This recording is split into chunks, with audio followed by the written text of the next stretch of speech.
Good afternoon, ladies and gentlemen, and thank you for joining us at the 14th Singapore Maritime Lecture, organized by the Maritime and Port Authority of Singapore. My name is Yvonne Chan, and I'll be your host and moderator for today.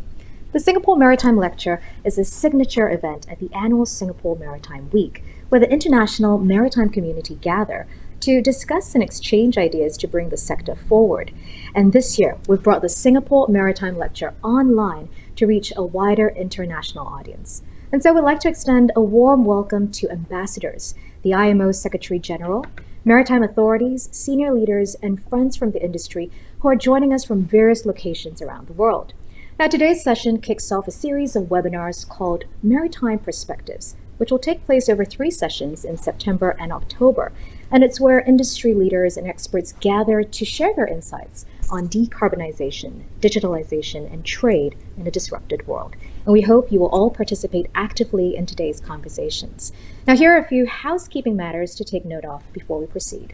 So the Q&A function will be open shortly, so do send us your questions. And we've also got a poll opened, so do send us your responses. Now, you can access both the Q&A and the poll function to the right-hand side of your screen or at the bottom of your screen. And once again, for those of you who have just joined us, we have more than 300 viewers from all around the world tuning in right now, and we'd like to thank you for being here today. Now, this year, we are so honored to have with us Mr. Ravi Menon, the Managing Director of the Monetary Authority of Singapore, or MAS, give us his keynote address. A former permanent secretary at the Ministry of Trade and Industry and the Deputy Secretary of the Ministry of Finance, Mr. Menon was named the best central bank governor for Asia Pacific in 2018 by the leading UK-based magazine The Banker for his contribution in the makeover of Singapore's financial industry. Now, Mr. Menon has always been a strong advocate of job creation and transformation in the fintech world.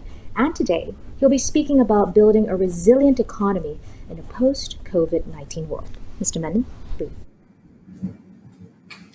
Thank you, Yvonne. And very good afternoon to everyone tuning in from Asia. And good morning to the rest of the community watching from across the globe.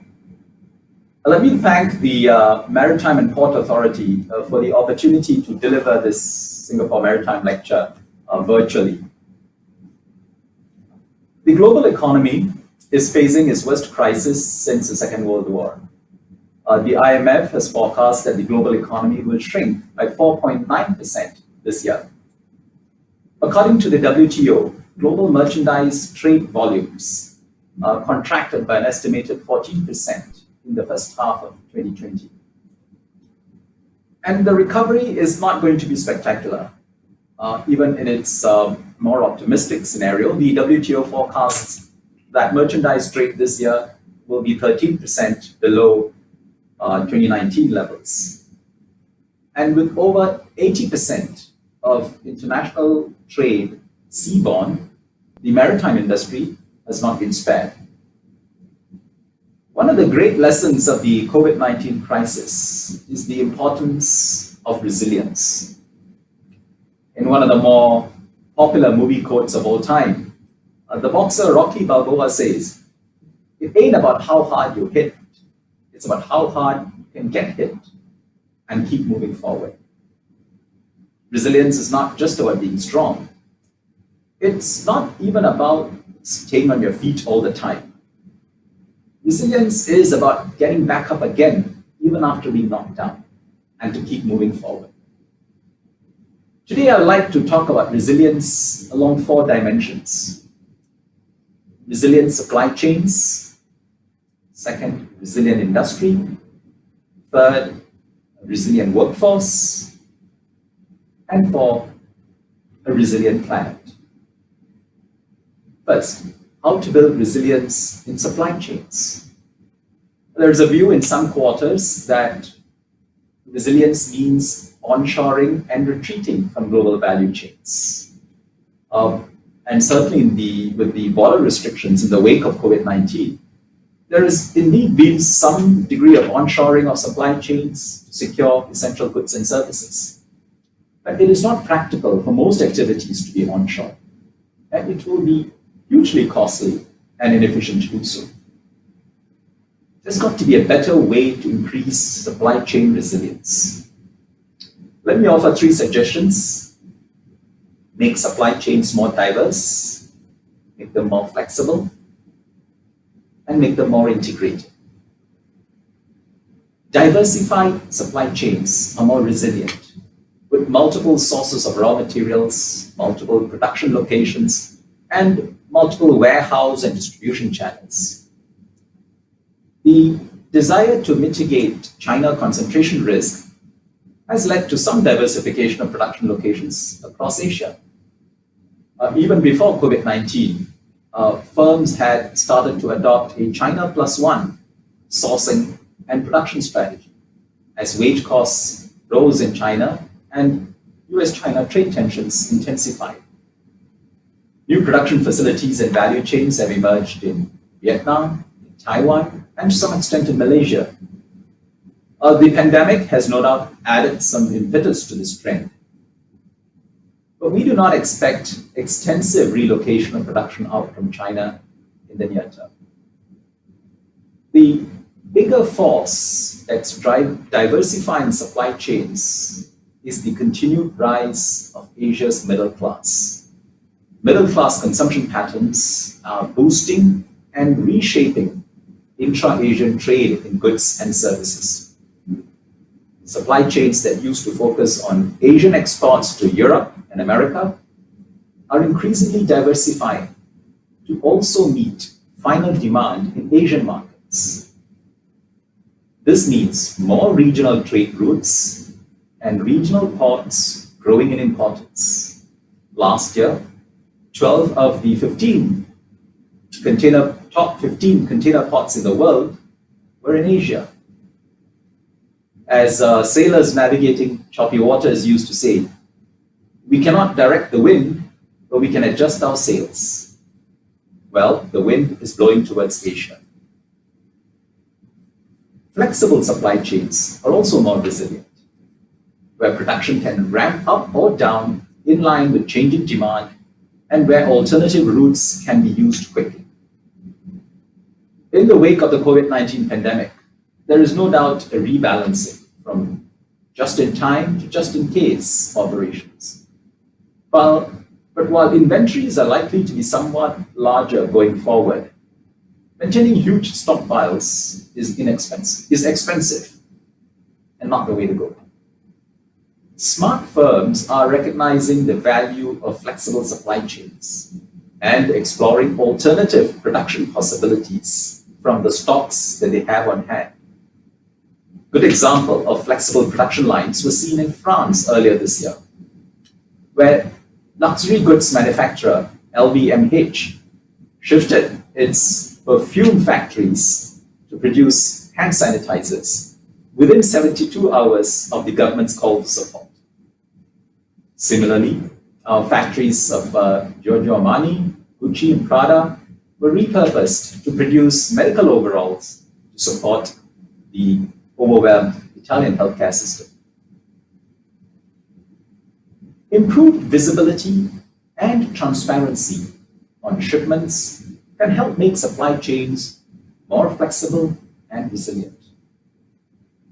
Of course, it's not so easy to retrofit ships to carry different types of cargo as it is for airlines to convert passenger planes to cargo planes. But the shipping and logistics industries can use digital technologies to improve coordination of supply chains, have more timely notifications of shipment delays, and enhance fleet management and route optimization. Integrated supply chains are also more resilient, with more seamless solutions and end-to-end connectivity across online and offline logistics activities. The rise of e-commerce platforms has launched a move towards end-to-end supply chain integration. Alibaba and Amazon are challenging traditional logistics players by developing their own warehouses and fulfillment centers. Of course, digital connectivity cannot fully replace physical connectivity because physical goods still have to be moved. Businesses are therefore adopting omni-channel marketing and distribution approaches, connecting with suppliers and customers both online and offline. Integrated supply chains also mean stronger interlinkages across adjacent sectors: maritime, aviation, rail and road transport, with trading, logistics, and finance. Let me highlight a Singaporean initiative in this space. The Monetary Authority of Singapore, MAS, and the Infocom Media Development Authority, IMDA, have jointly launched a digital platform called Business Sans Borders, Business Without Borders, or BSB for short. BSB aims to link multiple platforms domestically and internationally, connecting players, suppliers, marketplaces, and service providers across economies. If successful, the BSB experiment will demonstrate that the key to supply chain resilience is not to isolate and retreat behind borders, but to strengthen connectivity in many different ways across borders even more. The second dimension, a resilient industry, one that can continue to function in the face of disruptions and movement restrictions. Digitalization is one of the ways in which an industry can build resilience. We have seen amid the COVID-19 lockdowns how firms which have gone digital earlier on have managed to ensure business continuity with the transition to working remotely and serving customers online. To ensure resilience, digitalization needs to be end-to-end. What do I mean? If every part of a process is digitalized, except one step, which requires an in-person interaction, or a wet signature, or a payment in physical cash, then the digital chain is broken and resilience compromised. In financial services, this is what we've been trying to do and aiming for, to be digital to the core, back end right through to the front end. Example, digital trade finance solutions are trying to achieve this kind of seamlessness to help facilitate trade flows. At the Singapore FinTech Festival last year, a trade finance application portal was launched as a value-added service on Singapore's NTP, the Networked Trade Platform, which allowed traders and businesses to seamlessly apply for financing from 9 different banks. Earlier this year, DBS Bank joined Contour, which focuses on shortening end-to-end letter of credit settlement by digitalizing the creation, exchange, and issuance of LCs on a blockchain. Likewise, the maritime industry can explore linking up with customers and other stakeholders through digitally connected platforms. There are already efforts underway. Singapore is working with our ASEAN partners, China, and the Port of Rotterdam Authority, and others on areas like digital customs connectivity, recognizing electronic certificates, connecting maritime single windows to facilitate port clearance and streamline documentation. The MPA DBS MOU that's being signed today is another example.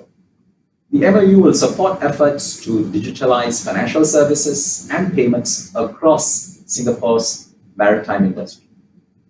This includes streamlining and expediting payments among users of maritime services and digitalizing supporting documents for financing. Automation and digital technologies present opportunities to improve efficiency and provide better service across logistics, port operations, and shipping. In port operations and warehousing, intelligent connected systems can facilitate predictive maintenance of autonomous vehicles and robotic cranes. In logistics and freight services, robotic process automation and digital platforms can improve coordination with service providers and customers. And in shipping, smart sensors can allow remote monitoring and diagnostics of ships.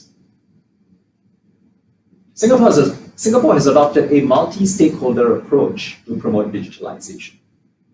The Maritime Digitalization Playbook, co-created by MPA IMDA, whom I mentioned earlier on, and the Singapore Shipping Association provides a useful guide to help maritime companies achieve purposeful digital transformation. Third, building a resilient workforce in the face of technological change. To do this, we need to understand how technology will affect jobs. Then, next, we'll need to address skills, jobs, and careers in an integrated manner. Finally, workforce transformation must become a core business capability for all big firms. The main effect of technology is to transform jobs rather than to destroy existing ones or create new ones. Or at least that's the predominant effect compared to creating and destroying jobs. Research has found that technology changes tasks within jobs rather than displace entire jobs. In other words, some tasks within jobs are made redundant by technology, but new tasks are created within that job or combined with tasks from other jobs to create a new integrated job. Let me share with you some insights what we've come to understand from the financial industry. So the MAS commissioned Ernst & Young to study the impact on jobs in the financial sector from two specific technologies, data analytics and automation. So the study looked at 121 distinct job roles in the financial industry, each job role broken down by various tasks within that role. It then examined how data analytics and automation are likely to change the tasks within each job role. And it also identified the skills that will be necessary to perform any of the new tasks that are being created. And the study found that 1 in 3 jobs in the financial sector will be heavily transformed by data analytics and automation. And for each of these job roles, it was able to tell which tasks were going to change. And what this means is that some tasks will be automated and others will be substituted by data analytics. And the remaining tasks will converge into new job roles that require more judgment and customization, both of which require new skill sets. The next step is to look at skills upgrading, job placements, and career pathways in an integrated manner. The Institute of Banking and Finance, together with the financial industry, used the results of the Ernst & Young study to develop a skills framework for financial services. Many financial institutions are using this framework to help plan career pathways, transitions in job roles, and training programs for their employees. The third step is the most challenging: workforce transformation to support business transformation. Simply hiring those with skills to fill emerging job roles and firing those who have become less relevant will not work. We must invest in the existing workforce, building deep technical skills, broad lateral skills, and digital skills for the future. That's what strategic human resource development means. Building a resilient workforce in the maritime industry will not be the same as in the financial industry. But there could be some potential takeaways. The maritime industry can consider doing similar granular analysis to identify changing tasks and new skills in evolving job roles, map out skills gaps across the industry, and plan appropriate training interventions. Maritime Singapore is off to a good start, actually. The skills framework for sea transport was launched in 2017, has been updated more recently, identifying skills in automation, engineering, data analytics, cybersecurity, and green shipping as growing in importance. And the technology trends identified in the skills framework are bearing out. We are seeing more automation in ports with remote yacht cranes, autonomous guided vehicles, and just-in-time arrival. In ship agents and managers with robotic process automation to improve productivity. And in shipping, with significant R&D efforts in maritime, autonomous surface ships that can enhance navigational efficiency and safety. Data analytics is being used to optimize fleet deployment, bunker procurement, fuel consumption, freight rates, as well as de-risk supply chains. Cybersecurity has become essential for ensuring resilient operations with the growing use of sensors and connected systems on ships. The main impact of this automation is to shift the workforce to higher skills, not reduce overall employment. This is what a study commissioned by the International Transport Workers Federation has found, that automation in global transport through to 2040 is likely to change the profile of the workforce towards higher skilled jobs rather than reduce the overall size of the workforce.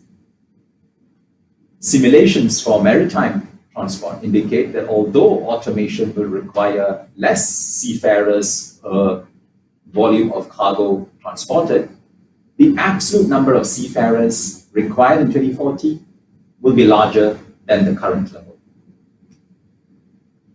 Fourth, a resilient planet. The need to promote a sustainable economy is becoming more apparent and is likely to emerge as a major theme when the world recovers from the COVID-19 crisis.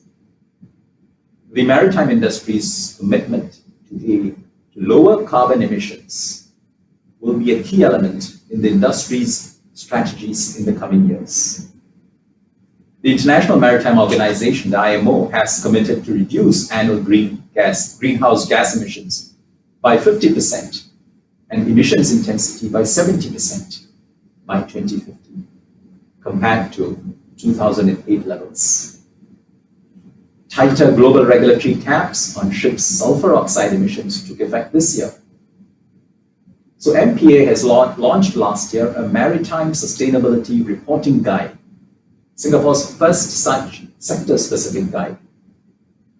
Green shipping and sustainability efforts are not only about meeting regulatory requirements, they offer good growth and job opportunities. We will need substantial R&D and investments to explore decarbonization technologies in shipping. MPA is partnering the industry and institutes of higher learning here to test bed future fuels such as hydrogen power and biofuels. We are already seeing maritime firms and classification societies expand their testing, inspection, and certification services into green shipping and sustainability assessment. We can expect to see further growth and higher quality jobs in maritime services, increased use of drones and sensors, as well as augmented reality in the future. And digitalization can support the sustainability efforts going on in the maritime industry. Digital and technologies can help to improve end-to-end visibility and track the carbon footprint along the entire supply chain. Better data collection can not only help maritime firms in their own sustainability reporting efforts, but also help optimize sustainability performance. While decarbonization will be a gradual process in the coming years, collective action accumulated over the coming decades can generate significant results. Let me conclude. The COVID-19 pandemic has shown the world the importance of resilience. But the maritime industry has always known this. Being able to ride the waves, to adjust course, and to seize the winds makes all the difference, not just to success, but survival itself. I wish the maritime community all the best as it works together to overcome the current challenges, seize new opportunities, and build resilience for the future. Thank you very much. Thank you, Mr. Menon, for that inspired keynote address. Like you said, I think the future for the maritime industry in Singapore and across the world still looks very bright as long as we keep resilience in mind. And like you said, that word means even after you get punched back down, it's about getting back up and moving forward. Thank you so much, Mr. Menon. Now, I'd just like you as well to, Mr. Menon, to invite you to witness a memorandum of understanding signing between the Maritime Port Authority of Singapore and DBS Bank. The MPA-DBS MOU is the combined effort of both organizations to drive the digitalization and innovation of financial services and payments across Singapore's maritime industry. Collaborative efforts include streamlining payment transactions between maritime users and digitalizing supporting documents for financing, as well as facilitating the creation of new financial solutions for Singapore's maritime sector. Well, thank you so much for witnessing that MOU signing, Mr. Menon. Plenty of exciting opportunities ahead in this arena. And I'd like to invite two other panelists to join us for this afternoon's discussion. First up, we have Mr. Wan Chi Fong, PSA's Regional CEO for Middle East South Asia and the Group Head of Business Development. Now, Chi Fong bears overall responsibility for PSA Group's portfolio of terminals, investments, as well as expansion to Middle East South Asia, and he is also responsible for identifying and developing business opportunities around the world. This afternoon, we are also joined by Mr. Steve Saxon, a partner at McKinsey & Company. Based in Shanghai, Steve is a core member of the travel, logistics, and infrastructure practice, and his work includes strategy development with container lines, performance enhancement, as well as helping private equity investors into shipping. Gentlemen, thank you so much for joining us today. And to our viewers who are watching us live, please remember to send in your questions and also send us your responses for the poll. We will get our panelists to comment on them later on. So, right, gentlemen, today's topic, business definitely not as usual. How we can continue to build resilient supply chains, a resilient digital economy and workforce so that businesses can thrive in a post-COVID-19 world. And I'd like to address my first question to Mr. Menon. Ravi, fintech has been such a big buzzword in the finance industry over the last few years, but there still remains opportunities for the integration and harmonization of payments and services. And as we witnessed earlier, the MPA-DBS MOU aims to do just that, drive the innovation of financial services for Singapore's maritime industry. Now, where, in your opinion, do you still see opportunities arising for e-commerce and the shipping industry? Yeah, thanks, Yvonne, for the question. I think it touches on a very important point, really. There's a lot of innovation taking place in many sectors, in many firms, and this is all very exciting. But I think if you want to harness the true potential and value from these innovations, they need to be integrated and they need to be interoperable. Now, we've learned that in the electronic payment space, for instance, that it's not enough to be able to send money electronically. You need to be able to send it across banks, real time, without any hassle, where systems need to be able to talk to one another. All systems or applications ride on a common infrastructure that is interoperable, so that you can pay from a wallet to an account, from an account to discharge an obligation or pay a bill. So that, I think, has been a very important learning point. And then we ask, but payment is not the be-all and end-all of life. That it has to be integrated with invoicing. And invoicing and payments are part of a longer value chain in a business operations, where you have management of inventory, management of accounts receivables, supply chains, and payment of tax. If you look at the entire value chain of a business operation, that comprises many steps, of which payment and invoicing are just two. And so it makes sense, it only makes sense if all of that were digitalized, and if all of that were integrated, and if all those processes would talk to one another. And I think in the question about how this interfaces with trade and maritime, trade involves multiple stakeholders and many parties. About 30 different kinds of players are involved in a trade transaction, end to end, from importer to exporter. Freight forwarders, insurers, financiers, lots of people in between, customs, shipping lines. And there's a whole lot of paperwork, documentation, procedure that's happening in that trade transaction. We talk about tariffs, but actually a lot of cost goes into the inefficiencies that are present in that value chain. And one of the big challenges we're working on, and this is why it's not just a finance problem, it's not just a logistics problem or a trade problem, it is a common problem. And trade finance digitalization, I think, is one of the areas where we can make uh, dramatic improvements in productivity, efficiency, and benefit a lot of people. So it's a hard one to do because, as I said, there are so many different players around. So many fintech players, financial institutions, and so on are linking up with e-commerce players, are linking up with people in the maritime industry um, to operate on common platforms. I mentioned the Business Sans Borders, that's one example, the Network Trade Platform, NTP, that's Singapore's underlying platform upon which different solutions and value-added services can be provided, but in an integrated fashion, where everyone can talk to everyone else, and everyone can transact with everyone else, and a single digital document can move through the system, fully verified, authentic, and no duplication. Now that's the vision, that's the dream, but I think the progress that's being made there is encouraging, step by step. And if we can pull it off, I think it will be a wonderful thing that fintech and the maritime industry come together to.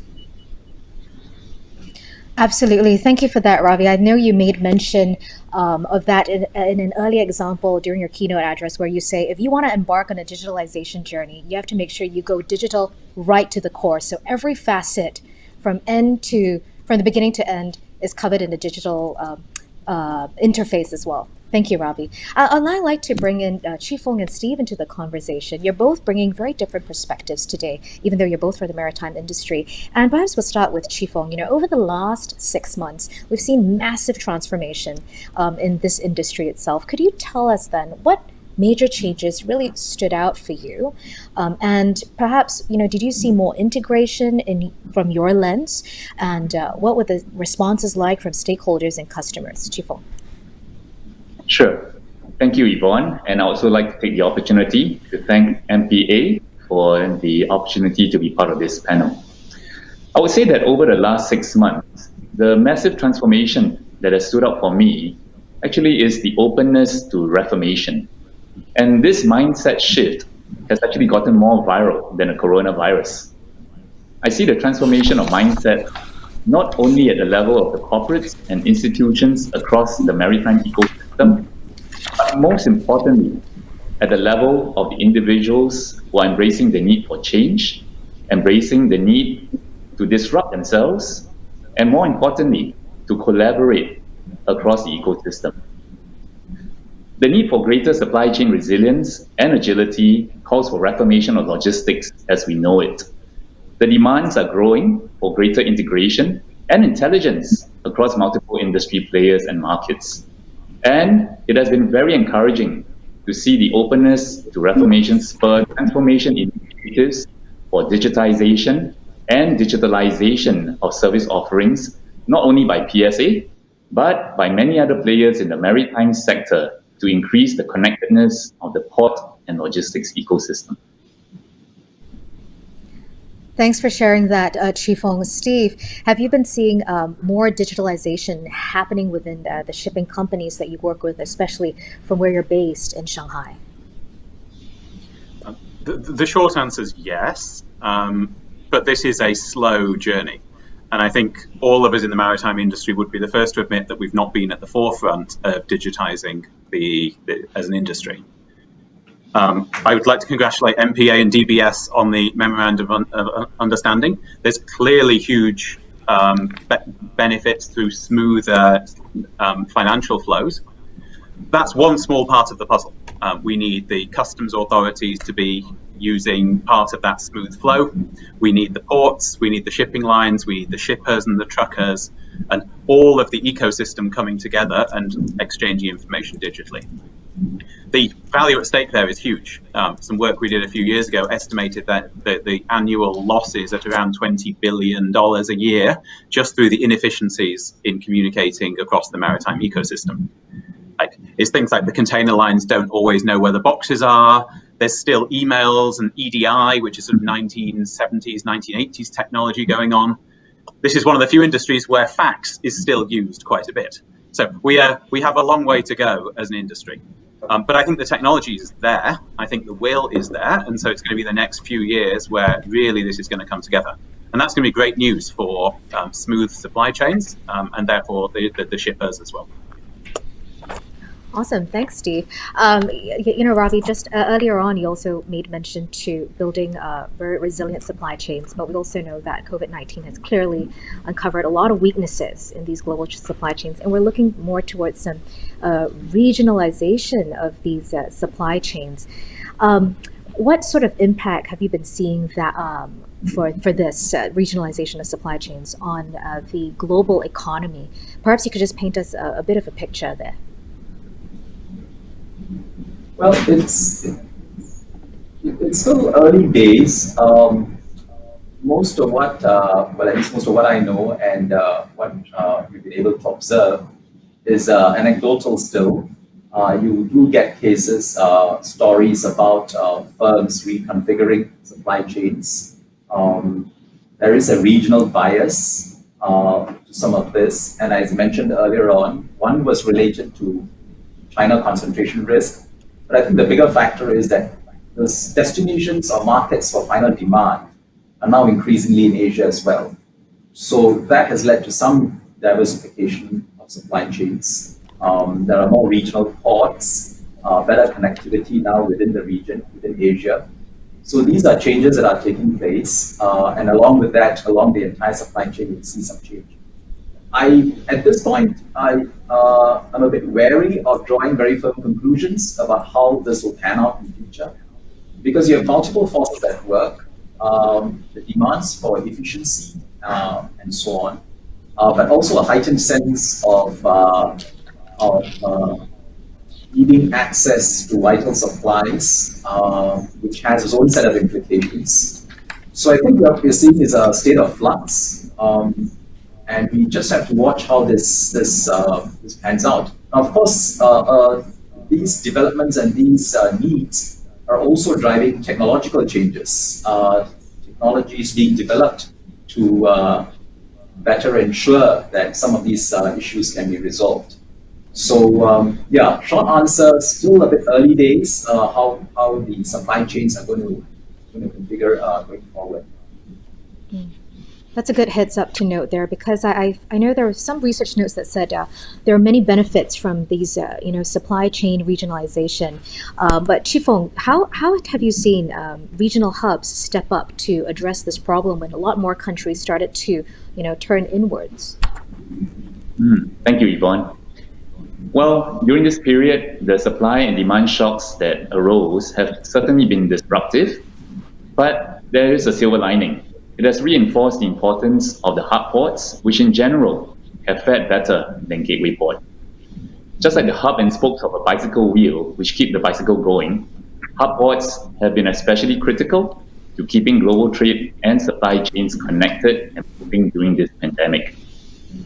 Regional hubs such as Singapore have indeed stepped up as key nodes in the supply chain during the pandemic, going beyond just providing connectivity to enhancing connectedness in the supply chain. There have been three approaches that I would like to highlight and share, and it comprises of 3 O's: operations, orchestration, and optimization.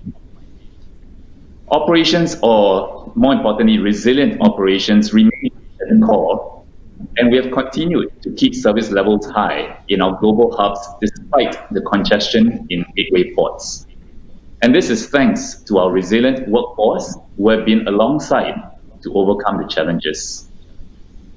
We have increasingly provided our customers with integrated solutions through enhanced orchestration of their supply chains.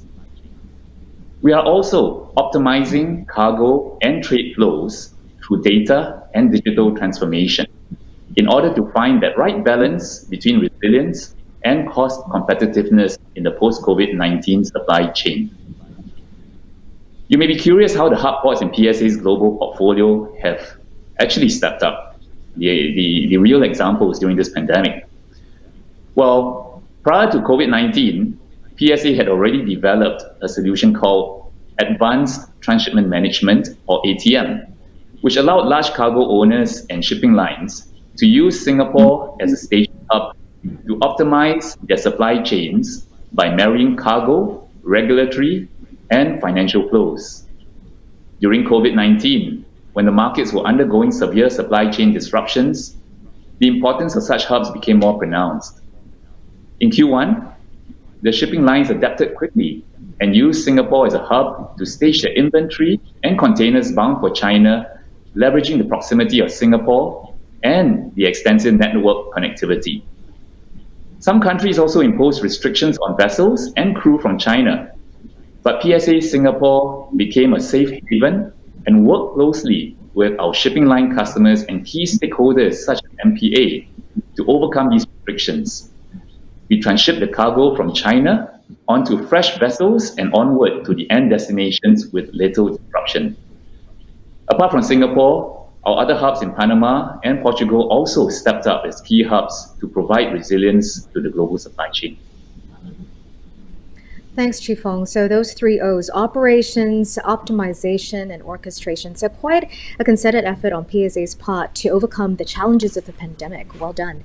Steve, we've got a question here from you from the Q&A section here, and it says, China is shipping's biggest market. You are based in Shanghai. Have you seen the impact of supply chain regionalization on the Chinese economy? Absolutely. So, as I think Ravi already touched on, there was already a movement to diversify supply chains even before COVID-19.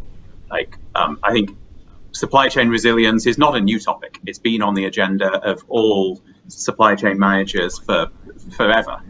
And yes, COVID-19 is a particularly severe hit, but remember, these same supply chain managers have also been dealing with volcano eruptions, typhoons closing ports, strikes closing ports, cyber attacks hitting trade disputes, and so on. So there was already a lot of work underway about improving supply chain resilience. One way we're seeing that is that some manufacturing, some final assembly is diversifying from China. Most of that, though, is going to Southeast Asia. And there's a few implications of that. The first one is actually it can be good for shipping. The shipping lines don't really mind whether the goods are made in China or whether they're made in Indonesia or Vietnam. They still need to reach the final markets. And actually, a lot of the parts, a lot of the intermediate goods are still made in China. And so you actually see sort of a fragmentation of the supply chain. And so you see more goods moving. And if you look at the growth in trade, it's actually come through through regionalization of the supply chain. And a lot of that has been growth in the intermediate goods. So yes, I think we are seeing some diversification, but it's certainly not a new trend. And it can be very positive for shipping industries as well. Speaking of diversification, over the last 6 months, we've also seen the demand for technology, logistics, and e-commerce players is really shot up. How do you think our maritime players can really diversify and work with these new players in their nascent stage of growth so that they can create more opportunities for themselves? Perhaps we'll start with Ravi. Wow. Not quite my area, but I'm a little bit more familiar with the integration of what we would call online and offline channels or segments of the supply chain. And what we're observing is huge potential for e-commerce in Southeast Asia. And this is going to be quite transformative in the next 5 to 10 years. So I can't be specific about how the logistics players are going to perform in this, but I think the high degree of internet penetration, access to mobile devices, and proliferation of a lot of digital technologies in Southeast Asia. There's a burst of entrepreneurial energy in cities like Jakarta, in Bangkok, in Manila, and so on, not to mention Singapore, that is seeing a lot of new applications coming forward. Um, and the scope for e-commerce is much higher going forward. People are a lot more comfortable, and I think in some sense COVID-19 has accelerated that, with more people getting comfortable using online channels to make purchases, to source for items and so on. Now this is going to create a new set of demands for warehousing, for transportation, last mile delivery, and so on, which are currently not as well developed. So this integration of what I would call online connectivity, which I think has been growing very fast, but offline, the traditional kinds of connectivity to support this online connectivity is going to take some time, because that infrastructure, physical infrastructure, takes longer than digital infrastructure to set up. But what it does promise is that there's going to be a lot more activity. There's going to be a lot new activities coming on board, with new demand patterns and new consumption patterns coming on board. So there is a lot of opportunity, and I think what's important is that players, industries, and corporates sees some of this and fills the gap in the market that is expected to occur in the future by investing now and investing early. Thanks. Thank you. Thank you so much, Ravi. Chifeng, how do you think maritime players can really make use of these opportunities and gaps that Ravi's just pointed out, so that they can better prepare themselves for more opportunities ahead? Well, firstly, to address the growth of e-commerce, I don't know about my fellow panelists, but I constantly am challenging myself to figure out what is the next interesting thing I can buy by e-commerce. And more recently, I found myself ordering my car wiper blades by e-commerce.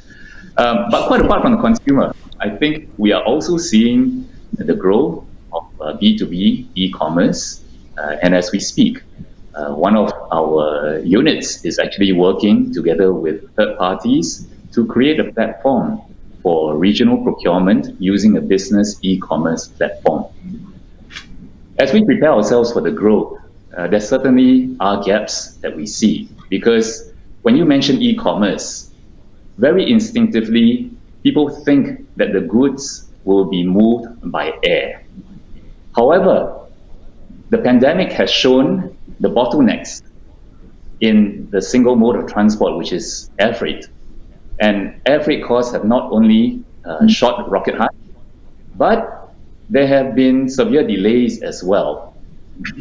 Well before this pandemic started, my colleagues in the PSA Singapore team actually worked hard together with the likes of Singapore Post, SingPost, to figure out alternative solutions to serving the growing e-commerce trade. What started with really just a few containers a year has now become hundreds of boxes a year, whereby we have provided an alternative to moving e-commerce cargo from the south of China into Singapore, using Singapore as a distribution hub and onward to their final destinations. So we believe that with the creative spirit, with the collaboration, we will be able to address these gaps and to address the growing trends in e-commerce. Wow, some really creative solutions there. Thanks for sharing that, Chifeng. I'd now like to go to our poll. Thank you to our audiences for sending us in your responses. And I'll just read out the question here so that our panelists can comment on it later. COVID-19 has exposed vulnerabilities in business continuity, but also exposed, as we were talking about, opened up new opportunities for many organizations. So what is your key priority for the year ahead? And let's look at the answer. So majority voted to restructure and position for new businesses.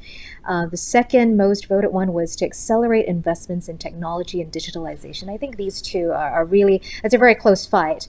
And then we've got undertake cost management measures. And to the last one, surprisingly, reskill manpower to undertake new ways of working. All right, so let's bring back our panelists here. Okay, oh, that the last one just jumped to 21%. So Ravi, Chief, we're just waiting for Steve to reconnect with us again. Your thoughts on that? Do you agree that, would you agree that answer B, well, not saying that's the right one, to restructure and position for new businesses would be a key priority? I mean, what else would you look out for? Mayor Ravi? Well, Yvonne, I'll be hard pressed to answer a poll question like that because in many ways they're all integrated. You can't do one without the other. It doesn't make sense to invest in digitalization and new technology without training and reskilling your own workforce. And that also means you have to manage your costs in a better fashion. So I can understand the difficulty some of the respondents must have faced in trying to answer those questions. Looking at the financial industry, for instance, and I'm trying to draw parallels to the maritime industry, it's becoming increasingly apparent that workforce transformation and digital transformation need to go hand in hand. It's not just about procuring the latest cloud services or writing a food app and so on. If you look at the business end to end, there are still lots of requirements for people to be involved, and the skill sets required are quite dramatically different. So going back to what I said earlier on, the jobs are going to change quite fundamentally. Very often when you have conferences about the future of work, the discussion often moves to what kinds of jobs are going to appear and what kinds of jobs are going to be destroyed. I kind of think that misses the point. I think that will of course occur, but those are at the tail of the distribution. What's going to happen is that the bulk of the jobs are going to be around. But they're going to be transformed in the sense that maybe 30%, maybe 40%, maybe 60% of the tasks within those jobs are going to be transformed by technology. You look at ourselves, started work, 20 or 30 or 40 years ago, as the case may be. Our jobs have changed. The tasks that we do within those jobs have changed. And that is what's going to happen in the future. And when that happens, we need to reskill the workforce to acquire the skills necessary for those new tasks that are emerging. And this goes to another point that I made earlier on, which is that you need to integrate skills training with a view to future jobs and career pathways. It's not like putting everyone through a Python programming course and learning to code, or picking the latest digital fad. It's got to be purposeful. You've got to ask, how is my job going to change in 2 years' time or 3 years' time? It's very hard to see beyond that. What are the tasks, what are the technologies that we are now currently employing in the firm, which is going to change those tasks? And what do I need to know in order to perform those tasks so that I can get a richer job? And so it really needs to go together, which is why in the financial industry, we are investing huge resources in skills upgrading and training on the digital front. And putting people through conversion programs, which is a broad-based Singapore strategy, which is also happening in Maritime. We have professional conversion programs where you look at jobs and ask which are the tasks that are going to change, and then start putting people through those programs to skill them for taking on those jobs. So I think that's really inseparable from questions about digital transformation and investing in technology. Thank you, Ravi. I have to agree that it's a very fine line to tread when you're choosing between digitalization and making sure that you have your workforce is skilled and ready to take up the future challenges. It's also quite tough to be so forward-looking because you just don't know how transformative these jobs will be in just 2 years' time. So thank you for sharing those insights. It's a tough one. Well, welcome back, Steve. Just for your benefit, Steve, we're talking about the recent poll result where a majority of it's a close fight. A majority of our audiences polled for to restructure and position new businesses. That would be their key priority post-COVID. Right now, I would just like to invite Shifeng to comment on that as well and to tell us what PSA is doing to make sure that your workforce is also rightly skilled to face new challenges. Shifeng. Sure. Thank you, Yvonne. I certainly agree with Ravi. I think the emphasis is on reskilling of the workforce. Restructuring and repositioning of the business for new opportunities is what we do every day. But without the support of the manpower, we would not be able to reach those outcomes. I think as the demands of shipping and trade grow in complexity, PSA, together with our staff and unions, will continue to upgrade our portfolio and our people with the technology and digital skill sets. This is in order to raise the digital quotient and reduce the digital divide. I think reducing the digital divide not only within PSA, but between PSA, our customers, our other stakeholders is also equally important. Reskilling the workforce is important because the use of technology will certainly create higher value-adding jobs. However, PSA does not adopt technology for technology's sake.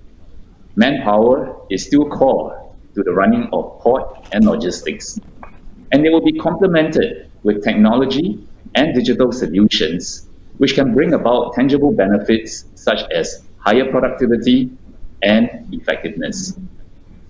We work closely with industry partners and institutes of higher learning to reskill and upskill our workforce so that they are future ready and able to succeed in a digital economy.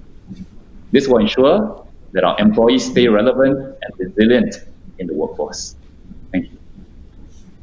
Quite a conducive environment you've got there to support your workforce in terms of upskilling. Thank you, Shifeng. Steve, I'd like you to weigh in on this, workforce challenges in the shipping industry. Yeah, I fully support what Ravi and Shifeng just said. The solution to the large amount of waste and getting rid of that from our supply chains is going to be through collaboration, through working better together. That's going to need interfacing with digital platforms, building better interfaces to your customers and your suppliers. New technologies, blockchain gets much talked about, and that will play a role in shipping and will play a role in digitizing customs processes, for example. But all of these things need skilled technology talent. And as much as we might not like it, our industry is not necessarily the most attractive. And certainly in China, my shipping clients here are competing against internet startups for the sorts of technologists that they want. And unfortunately, your young technologist today looks at, okay, do I join a shipping company or do I go and join a internet startup? And lots of them are attracted by the internet startup. So what can and I think this is actually goes to the core of one of the reasons why shipping is not as far ahead, why maritime is not as far ahead as it could be, is that it's not been able to attract that talent. So what can they do? The first one is to recognize it and strike partnerships. And I think we're seeing that happen quite widely. So partnerships between more traditional supply chain companies and either startups or some of the large existing internet players as well. The second one is regenerate themselves internally. We've seen many shipping companies creating a separate digital business unit where with a different value proposition, in many cases a different brand, which is able to attract that talent to work in a different culture. Thank you, Steve. So I'm hearing some collaborative efforts to make shipping, I guess, more attractive to the younger generation, right? So more hip. So striking partnerships and regenerating themselves from within to maybe create a more hip business platform to attract potential employees. Thank you, Steve. Ravi, we've got a question for you here. How do you foresee global trends, which you mentioned earlier in your speech, driving financial markets across Asia? And what are some of the possible implications of these trends on the maritime industry? Right. Well, of course, in the financial sector, the global financial system, is seeing a lot of application of digital technologies. We are seeing uh, a growing trend towards providing integrated solutions. And so the traditional lines between different types of financial institutions, banks, payments, insurance, asset managers, are getting very blurred. And we used to have a regulatory approach that was centered on regulating entities by license classes, banks, insurance companies, and so on. Increasingly, I think we're shifting to a phenomenon where we regulate by activity, because different entities are carrying out the same activity. And sometimes one entity doesn't carry out an activity that it used to do so. So I think that's a major shift in the approach to regulation. The other big trend that we are seeing is the blurring of lines between financial and non-financial services. We touched on it a little earlier on, where when I mentioned trade financing and payments, as the word itself says, trade financing. There is trade and there's financing. They're part of a single transaction. Increasingly, financial institutions are realizing that people are looking for integrated solutions rather than for a financing product. They want retirement adequacy. They're not looking to buy a product in itself. They're looking for a solution. Nobody wants a housing loan. They want a house. The loan is to help you get the house. The insurance is to keep the house safe. But our motivation is to have a nice house. Likewise, for a range of things, if you go behind the wants of people, it's not the financing itself. So financial institutions are understanding this and trying to provide more integrated solutions, be it trade financing or be it a housing service, where it's not just about the financing of the house, but a full suite of services, which is what they have already picked up from the tech platforms, which are providing a platform for an integrated set of services. So that's the other big change that's happening in financial services. Financial markets are becoming ever more interconnected, more integrated, and so the transmission of shocks, contagion effects that can occur through the financial system has, if anything, grown much more than they were before, which is why right through the pandemic crisis and the economic crisis, central banks and financial regulators have been very focused on keeping the financial system safe. 10 years ago, the financial system, finance caused the problem. We don't want finance to be the cause of the problem again. We want to keep it safe, resilient, and be able to support the real economy, which I think they have by and large been able to do because the financial system today is stronger and more resilient, and therefore is able to extend credit and support the economy. But we have to be on our toes and watch. So that's the other thing that's going on in financial markets, which is to watch for vulnerabilities. And maybe before leaving that, I'll just close off with a remark about leverage and debt. Debt and leverage in the world are very high, and that includes parts of Asia, corporates especially. Some corporates are heavily exposed, and that has got knock-on effects across the economy as well as across the financial system. So that's another risk that we need to watch closely. Thank you. Thank you, Ravi, for highlighting some, very notable risks, and also, like you said earlier, it's about in the fintech world, but providing more integrated as well as holistic solutions and interconnectedness. So it would be really great if we could translate that into the maritime industry as well, for other players to take note of. Thank you so much, Ravi. We've got another question here for Steve. It says, Steve, could you share some best practice examples where you've seen maritime companies pivot during this pandemic? Yeah, so I think it's important to remember when this crisis hit, when the pandemic hit. And it was, at least in China, it was end of January and early February.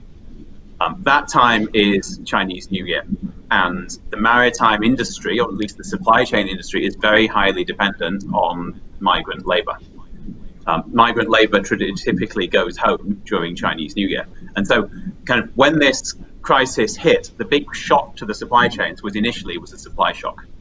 The manufacturing plants could not start back up because the workers were locked down, not in the right places.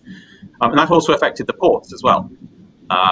The port operators also, there were not sufficient of them. Even if there were, then there weren't sufficient truckers, and the ports sort of got congested, ended up getting full of empty containers as well. So really kind of what first happened in China was a big supply shock.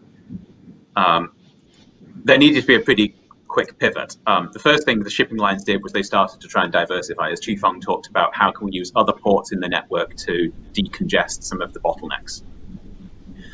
The second was obviously it was a very important and urgent focus for Chinese central and local governments to get the supply chains working again. And that actually happened relatively quickly. Within the space of a few weeks, factories were getting back opening, ports were getting the labour back again. And at that point, we actually had a big production spike because all the supply chains were lacking goods. There was a lack of inventory in the onward supply chain. So the factories in China were just producing as fast as possible. And so sort of we had a supply shock, then a big spike in production, and then we had the demand shock, which is what we're seeing now. And so I think where we've seen the latest pivot is really around the capacity control. The container shipping lines cancelling lots of service days and being disciplined in a way we've not seen this industry be disciplined before in terms of trying to match the total industry capacity to the demand. Sometimes it's really about finding that silver lining, isn't it, Steve? Gentlemen, we're coming to the end of the panel discussion. Thank you so much for sharing your insights today. Before I let you go, though, could you leave our audience today with one word that you would use to sum up, what the pandemic has been like for yourselves, or maybe like an encouraging word for our audience before we leave today? So in terms of Qifeng and Steve, what would you leave? What are some of your closing remarks for the maritime companies, and of course for Ravi, a key takeaway from you? We'll start with you, please, Ravi. Key takeaway: resilience. I think that's something that's struck home for many of us. Something we took for granted, and I think the creativity that people have demonstrated in coping with the very unusual sets of circumstances that the world is going through, societies everywhere going through. The resilience of the human spirit, find ways around hindrances, obstacles, and new circumstances. That's been amazing. And I thought that was one key takeaway for me. Thank you. Thank you so much, Ravi. Thank you. Qifeng? I would say disruption. And for maritime companies, I think the willingness to disrupt early and to disrupt together. Because today we are facing the pandemic. Who knows what the next crisis will be? But certainly this won't be the last. Absolutely. And disruption is not necessarily a dirty word, right? It's not as damaging as it connotes. Thanks, Qifeng. Steve? I will go for reinvention. I think reinvention. all the clients we work with are really having to reinvent the ways that they work. We are, by our nature, maritime shipping is a physical industry. It's moving physical goods. But so much of the management of this industry has had to turn virtual and has had to turn online.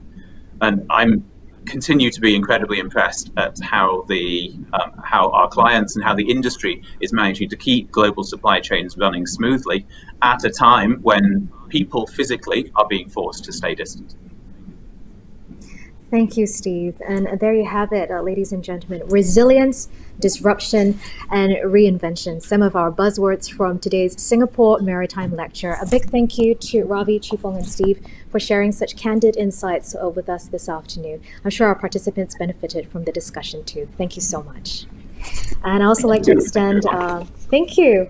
I also like to extend my thanks to our audiences who are tuning in. Thank you so much for your questions and for responding to our polls. I hope you've enjoyed the session today. The Singapore Maritime Lecture is part of our Maritime Perspectives webinar series, and we encourage you to join us for 2 upcoming sessions that are co-organized by the International Maritime Organization. So the Future of Shipping Decarbonization is happening on the 17th of September, and the Future of Shipping Digitalization is happening on the 8th of October. For more information, you can log on to the website on your screen right now, or it's not on your screen, so I'm going to read it out to you. It's go.gov.sg/maritime-perspectives. Also, could we ask you please to just scan a QR code that's going to come up on your screen? Right, there you have it. There's the website, and we'd like you to scan the QR code to just take part in a short survey and tell us more about what you would like to see in upcoming seminars. And of course, please do not forget, the next Singapore Maritime Week is happening from the 17th to the 25th of April 2021, so do mark your calendars. Once again, thank you so much for joining us today. We hope to see you soon. My name is Yvonne Chan. Have a great day ahead and stay safe. Bye-bye.